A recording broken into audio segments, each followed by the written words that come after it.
En effet, donc on est au milieu donc, de ce jardin, en tout cas au milieu de ces sapins avec Rodolphe. Bonsoir. Alors on va parler des sapins, mais évidemment c'est l'arbre de cette fin d'année, mais ça n'a pas toujours été le cas. Racontez-nous un petit peu l'histoire. Alors bon, on va parler du sapin de Noël. Donc pourquoi on a pris le sapin de Noël? C'est un conifère, donc effectivement un conifère à cette époque de l'année, le conifère c'est le seul arbre qui a de la vie. Donc c'est pour ça qu'on l'a pris pour faire le sapin de Noël. Chez nous en France, on va dire, c'est grâce un petit peu malheureusement après la guerre de 1870 avec les immigrants d'Alsace-Lorraine qui ont eu, qui avaient déjà le...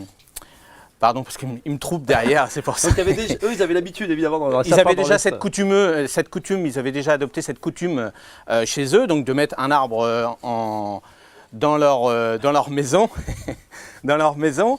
Et donc, comme ils ont immigré partout en France, ils ont apporté cette coutume-là chez nous. Et c'est grâce à eux qu'on met maintenant le sapin de Noël dans nos maisons. Alors on rappelle au départ c'était décoré, non pas avec des objets en plastique, mais vraiment avec des fruits, avec les pommes de pin, beaucoup. Voilà, c'est ce qu'il y avait au départ. Puisqu'il n'y avait pas toutes ces boules artificielles, tout ça. Donc on mettait des pommes, du pain d'épices, on faisait des petits gâteaux et on décorait le sapin comme ça. Et bien sûr, toute décoration par rapport aux régions, quoi. Hein. C'était adapté. Le zèbre va faire tomber l'épicéa. On va le tenir celui-là. On va le tenir, voilà. Donc, on parle d'épicéa, donc il y a deux sapins qui sont aujourd'hui les stars donc, des maisons.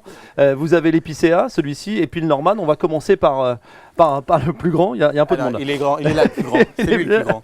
Donc on commence par l'épicéa, c'est les petites aiguilles qui piquent. Alors les petites aiguilles qui piquent, mais l'avantage de l'épicéa, c'est que c'est vrai qu'il sent vraiment le sapin. C'est vrai que celui-ci, c'est mon préféré, il sent vraiment le sapin. Donc après on a le Norman qui lui il garde ses épines. Bon, il sent un tout petit peu. C'est sûr que quand on les achète près de chez soi, ils gardent tous les deux une belle odeur parce qu'ils viennent juste d'être coupés. Ceux-là, ils ont été coupés ce matin, donc automatiquement il y a une bonne odeur. Donc je vais parler un petit peu comment ils sont cultivés, c'est-à-dire qu'à la base, le sapin de Noël, c'est-à-dire ces variétés-là, sont semés dans des grandes serres et après ils sont mis dans une grande plaine. Donc distancé à peu près d'1 mètre, d'1,50 m. Et il faut savoir qu'un sapin comme ça, c'est à peu près 3-4 années à peu près de pousse, en sachant que le Norman, lui, à peu près, pousse le double à peu près. Hein. On est donc ça explique aussi l'écart entre guillemets de prix. C'est vrai qu'on a des sapins qui a priori sont tous les deux sur la même base, mais il y en a un on met plus de temps donc, à l'obtenir, donc forcément il y a un prix différent. Voilà, tout à fait Régis, c'est pour Alors, ça. Ouais. Des conseils pratiques sur cet épicéa, voilà, celui-ci, parce que on dit voilà, il sent très bon, mais des fois, il perd un peu ses aiguilles. Alors, qu'est-ce qu'il faut faire? Alors, premièrement, faut essayer de l'acheter chez son petit producteur qui va vous dire exactement, lui, il l'a coupé à peu près à telle époque. Surtout, il faut éviter de mettre l'épicéa dans l'épicéa près d'une source de chaleur. Hein, mais c'est joli à côté de la cheminée, mais c'est pas là qu'il faut le mettre. Ouais. Mais voilà, c'est coupé.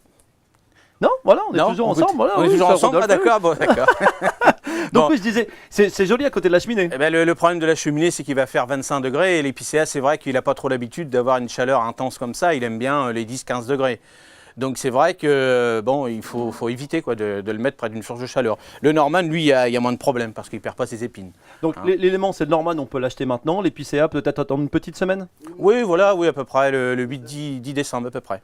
Voilà, vous en savez plus, Sylvain et Félix, sur les sapins. On retrouvera Rodolphe évidemment la semaine prochaine. Merci.